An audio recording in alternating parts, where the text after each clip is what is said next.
I have some sad breaking news to share. Actress Diane Keaton has passed away at the age of 79. Her death on October 11th, 2025, shocked Hollywood and left fans around the world in disbelief. A true screen legend, Diane captivated audiences with unforgettable performances in Annie Hall and The Godfather. Now, she has left us forever. Even more surprising than her passing were the final revelations about her 15-year relationship with Al Pacino, a Hollywood romance few ever spoke about publicly.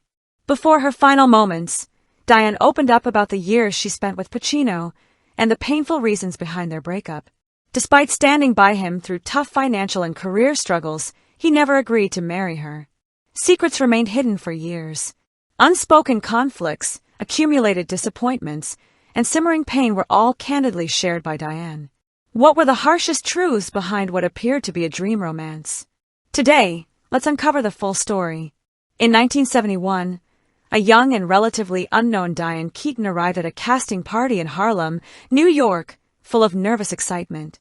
She was cast as Kay Adams in The Godfather, a project that neither she nor director Francis Ford Coppola was certain would succeed. It was there she met Al Pacino, a man with piercing eyes, a boyish charm, and a husky voice that seemed to hold secrets.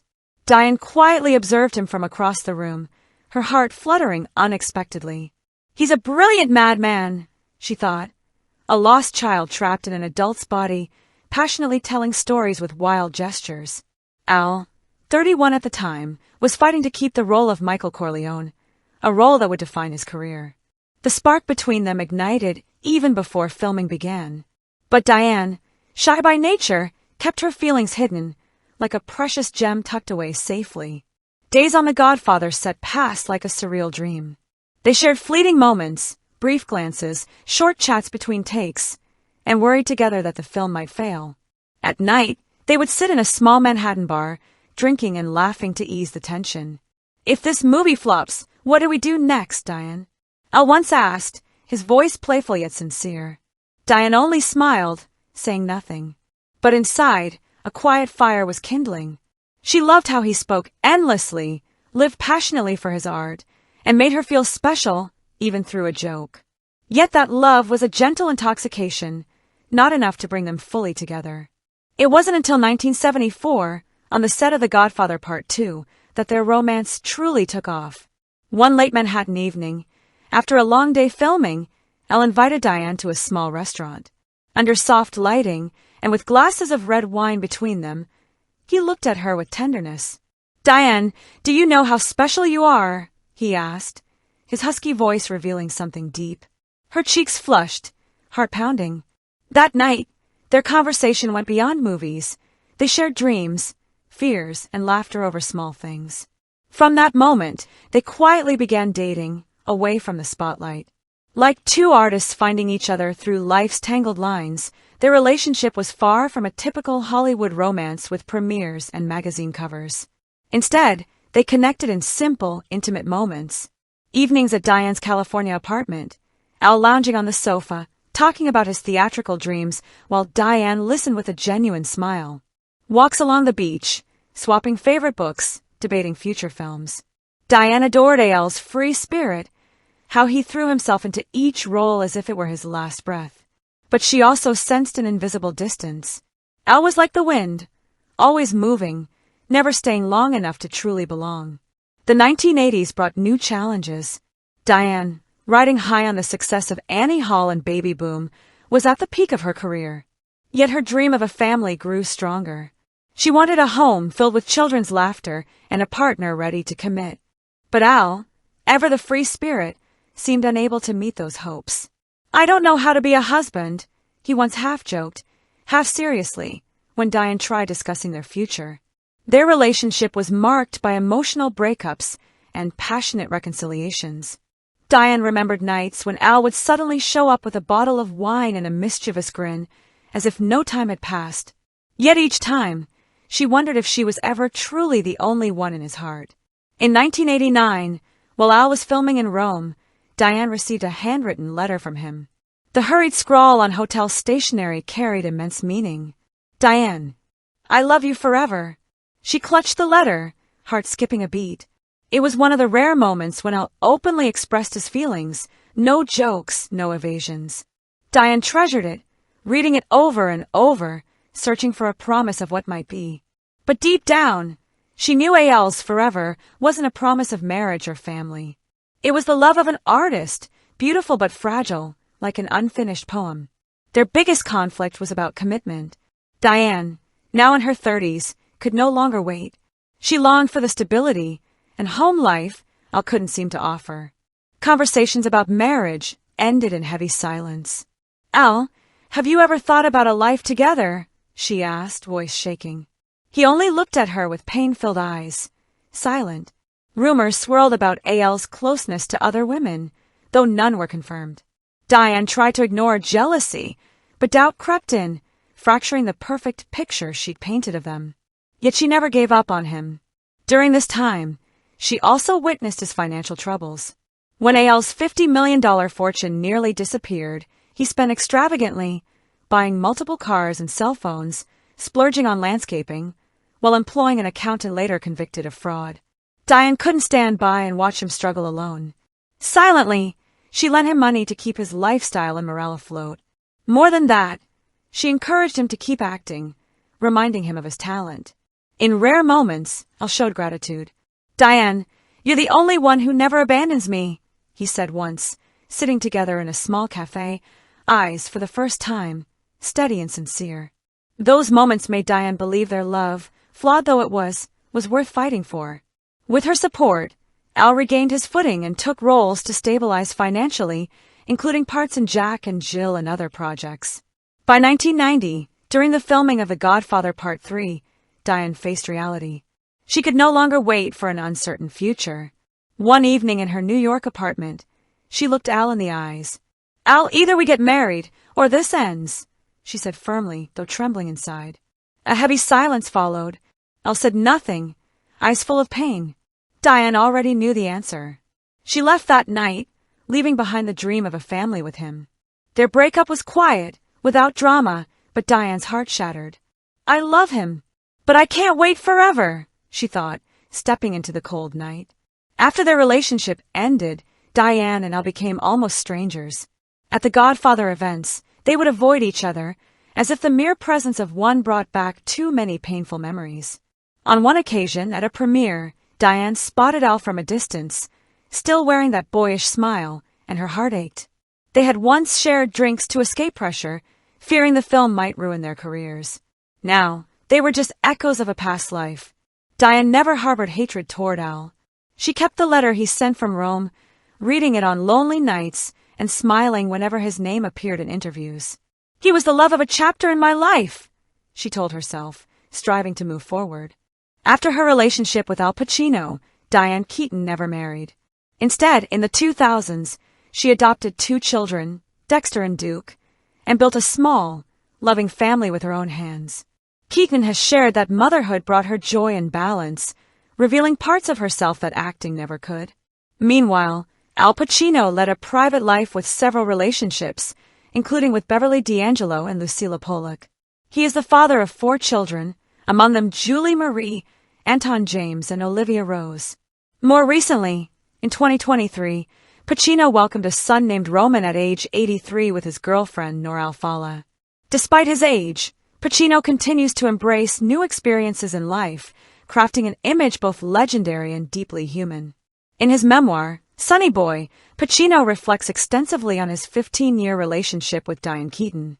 He describes their time together as a rare harmony, where both found rhythm and comfort in their shared life. He wrote, "We found a rhythm in the right temperature, and it felt so right." He emphasized that Diane was more than a lover, she was a spiritual companion who brought him peace and stability. She also helped him through a serious financial crisis in the late 1980s, accompanying him to lawyers and aiding in resolving personal matters, a kindness Pacino has always treasured. As for Diane, in her later years, she preserved a small corner of her home filled with memories of Al Pacino. Amid stacks of books, framed photos, and keepsakes from their years together, a picture of him always occupied a prominent place. Diane would often glance at the photo, sometimes smiling with nostalgia, sometimes her eyes clouded with sadness. It was a quiet testament to a love that never fully faded, a feeling that shaped who she was. Even decades later, Diane would drift into memories, recalling their laughter, whispered conversations, and fleeting tender moments. In interviews toward the end of her life, she admitted that, in some way, her heart had never completely forgotten him. Pacino left a permanent mark on her soul, a mark explaining why she never married or sought another love with the same intensity. To the world, Diane Keaton appeared as an independent and radiant woman. Yet in the private corners of her heart, she still waited, hoping that, in some alternate fate, they might meet again. That quiet, unwavering hope was both a source of comfort and a deep sorrow she carried until the end. Before Al Pacino, Diane Keaton had a complicated romantic history with the famous director Woody Allen. They first met in 1969 when Diane starred in the Broadway play Play It Again, Sam, written and performed by Allen. They were immediately drawn to each other's creativity and unique personalities, sparking a brief romantic relationship. Though their romance didn't last, Diane became an important muse for Allen, inspiring many classic films, most notably Annie Hall, 1977, which won her the Oscar for Best Actress. Their romantic relationship ended, but their connection transformed into a lasting friendship and artistic collaboration. Diane continued to star in many of Allen's films, helping create works that became landmarks in American cinema. When Woody Allen faced allegations of sexual abuse by his adopted daughter Dylan Farrow in 2018, Diane publicly voiced her support for him, affirming her trust in Allen. Her defense divided public opinion and the artistic community, especially amid the rising #MeToo movement. Despite intense social pressure, Diane stood by her longtime friend, demonstrating fierce loyalty. So, who was Diane Keaton, and what life did she lead? What shaped her career? Diane Keaton was born on January 5, 1946, into a traditional theater family. Her mother, Dorothy Diane Keaton, had been crowned Mrs. Highland Park in 1955. The image of her mother standing proudly on stage when Diane was 9 left a lasting impression, like a small flame igniting ambition. Dorothy was determined to give Diane everything she had missed. That love showed not only through lessons and hugs, but also through 85 journals Dorothy kept, filled with clippings, photos, and moments from Diane's journey. When Dorothy died in 2008, Diane discovered this treasure trove of memories, which became the foundation for her own memoir. Diane's childhood was also shaped by watching her mother participate in beauty contests. These stages were not just for glory, but vibrant storytelling experiences, planting in Diane a love for performance and curiosity about the world. From an early age, Diane saw how her mother used glamour to tell stories and live passionately. In contrast, Diane's father, Jack Newton Ignatius Hall, a construction engineer and real estate broker of Irish descent, appeared calm and responsible, yet beneath that was an inner turmoil. During his final days, while returning from UCLA Medical Center, Jack whispered to Diane that he had always hated his work and wished he dared to take more risks. This confession stunned Diane. It was not just words, but a lifetime of regret compressed into a single moment. Her father's admission sparked a fierce determination in Diane. While Jack felt trapped by numbers and real estate deals, Diane found motivation to follow her own creative path. She turned her childhood lessons and family pain into fuel to take risks, embrace unconventional roles, and build a career true to herself. Life in 1950s Los Angeles was tough, with her father's business unstable and the family's finances tight. Diane grew up shopping at thrift stores like Goodwill, while other girls bought luxury items. Her mother chose secondhand clothes and transformed them into unique outfits on an old sewing machine. This shaped Diane's distinctive fashion sense and taught her resilience, resourcefulness, and how to turn scarcity into creativity. Every scrap of fabric and every stitch carried survival wrapped in artistry. Diane learned to face life with the same spirit. Frequent moves and changes in family life taught Diane another lesson: nothing lasts forever. This lesson refined her acting, the ability to embody eccentric, charming, and anxious characters beloved by audiences. Diane learned not only to observe life from a distance, but to live fully in each moment, embracing memories, hardships, and small joys. Even as a young child, Diane began performing. Her mother nurtured her love of storytelling, while her father sparked a desire for freedom and daring. By age 3, Diane had turned her backyard into a lively stage, performing for neighbors and staging elaborate plays with costumes her mother designed. These early plays weren't mere child's play. They were real stories with scripts, props, and emotions performed before she could even read. At Santa Ana High School, Diane's talents blossomed. She took on challenging roles like Blanche DuBois in A Streetcar Named Desire and performed in Little Mary Sunshine her senior year. Experiencing the power of stage lights and the thunderous applause stunned her, revealing that performance was not only joy but filled an inner void, making her feel truly alive. When joining the Actors' Equity Association, Diane discovered that the name, Diane Hall, was taken. Instead of choosing randomly, she honored her roots by adopting Keaton, her mother's maiden name, a tribute to the woman who had sparked her passion for performance. This change was more than a name swap. It preserved her mother's legacy of theater, costumes, and dreams while distinguishing her from her father's Irish surname. Thus, her name carried its own story of art and creativity. Throughout school, Diane excelled in drama, but never cared for conventional beauty or stage glamour. From a skinny, awkward girl, she grew slightly overweight.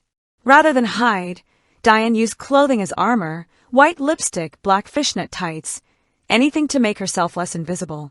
Her insecurities gradually became her style. Years later, wandering the streets of Soho, Diane observed confident women and transformed that inspiration into her iconic wardrobe: oversized suits, wide-brimmed hats, and neutral tones. Diane's fashion wasn't designed to attract attention, but to shield herself. Ironically, this protective style became one of Hollywood's most iconic looks. Like her mother, Diane once tried beauty contests but quickly realized they judged appearance over talent. She gave it up, surprising her family and feeling a newfound rebellious freedom in public. This choice defined her lifelong philosophy: it was better to live authentically than to conform to superficial standards. At 17, Diane experienced her first heartbreak when she fell for a high school basketball player who ignored her and mocked her distinctive laugh. What had once been her personal trademark now felt like a burden. To protect herself, Diane developed a sharp sense of humor, often making jokes before others could hurt her. Tony Roberts once said, "She makes you feel like a kid again because she never pretends. She is wonderfully strange just as she is." From her early days on small stages to the spotlight of Hollywood, Diane transformed every experience, painful or joyful, into boundless creativity. In 1964, Diane briefly attended Santa Ana College before transferring to Orange Coast College, but academics were never her true calling. Her big break came in 1968 at age 22 when she landed a supporting role in the Broadway musical Hair, known for its rebellious spirit and near nudity. Producers pressured her to lose 10 pounds to fit the revealing scenes. At 5 feet 8 inches and 139 pounds, Diane was deemed too heavy. Despite the pressure, she refused to go nude and held her ground. However, the stress took a toll. Learning a harmful method to control her weight from a fellow actress, Diane suffered from an eating disorder for 5 years, enduring severe health problems in silence until therapy helped her recover. Her turning point was the moment she decided she no longer wanted to engage in such extremes, a life-changing realization. Meanwhile, Diane's career began to take off. In 1968, she auditioned for Woody Allen's Play It Again, Sam. Though her height, 5 inches taller than Allen, almost cost her the role, her talent and presence won over the cast. The play debuted on February 12, 1969, running for 453 performances to great acclaim. Diane's portrayal of Linda Christie earned her a Tony Award nomination, opening doors to Broadway and eventually film. The highlight of Diane's acting career came with her role as Kay Adams' Corleone in the Godfather series. In the first film, she played Michael Corleone's girlfriend-turned-wife, sparking a 15-year romance with Al Pacino.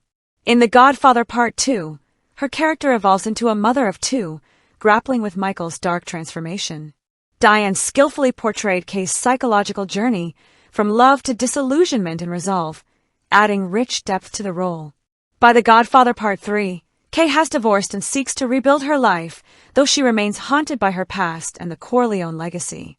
Another major milestone came in 1973 with the satirical sci-fi film Sleeper. With a modest $2 million budget, it grossed over $18 million, introducing audiences to Diane's comedic side through Luna Schloer, a quirky woman from the future. This role showcased her natural flair for humor and set the tone for her future performances. In 1977, Diane skyrocketed to fame with Annie Hall, a role Woody Allen crafted specifically for her, inspired by her personality. From the name to the wardrobe and quirky speech, the character mirrored Diane herself, sparking a cultural sensation. The film won several major awards, including the Oscar for Best Actress, while Diane's distinctive style, oversized suits, soft hats, and wide ties, became a fashion statement. That same year, Diane surprised audiences with Looking for Mr. Goodbar, playing Teresa Dunn, a teacher living a double life amidst New York's dangerous nightlife. Based on a true story, the film was raw and unsettling, a stark contrast to Annie Hall. Yet again, Diane proved her versatility and bravery, earning a Golden Globe nomination in critical praise. In 1978, she portrayed Renata in a serious Woody Allen drama, focusing on sorrow, family secrets, and alienation. Though reviews were mixed, Diane's subtle and compelling performance won her a Golden Globe nomination and the Best Foreign Actress award from the Spanish Film Academy, further establishing her dramatic range. The following year, Diane starred in Manhattan, a commercially successful but controversial film. The black and white depiction of New York, paired with a love story involving a 17-year-old girl, stirred mixed feelings. Despite the debate, the film earned nearly $40 million domestically and solidified Diane's reputation as a versatile actress willing to explore complex roles. After a long break, Diane returned to work with Woody Allen in Manhattan Murder Mystery, 1993.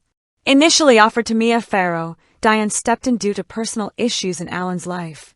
Rising to the challenge, Diane delivered an acclaimed performance and earned another Golden Globe nomination. This film marked her final collaboration with Allen, closing an important chapter. Diane's directing career faced challenges. Her 2000 film Hanging Up was heavily edited by the studio, cutting emotional scenes, including performances by Walter Matthau. In 2005, while filming The Family Stone, Diane battled skin cancer, which she had dealt with since age 21. She played a dying mother on screen, but remained vigilant about her health off screen, always applying sunscreen and wearing protective clothing. By 2018, Diane returned to the big screen with Book Club, portraying a widow hesitant about love. At 72, she captured audiences with a character full of emotion and experience. The film grossed over $100 million, and its 2023 sequel reached even greater heights, proving Diane's enduring charisma. On October 11, 2085, Diane Keaton passed away at 79 in California. Her health declined rapidly in her final months, surprising family and friends. Reports cited skin cancer and other complications as contributing factors. Throughout her life, Diane kept a private lifestyle, especially near the end, spending time with family and close friends while avoiding public appearances. She openly discussed her past struggles with eating disorders and skin health issues, which shaped her personal life and self-care. Spanning over 5 decades, Diane earned numerous honors, including the Oscar for Annie Hall and the AFI Lifetime Achievement Award in 2017. She also ventured into directing, producing, and writing, with projects like Hanging Up, 2000, and Summer Camp, 2024.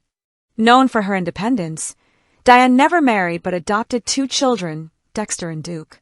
An animal lover, she often shared warm moments with her pets online.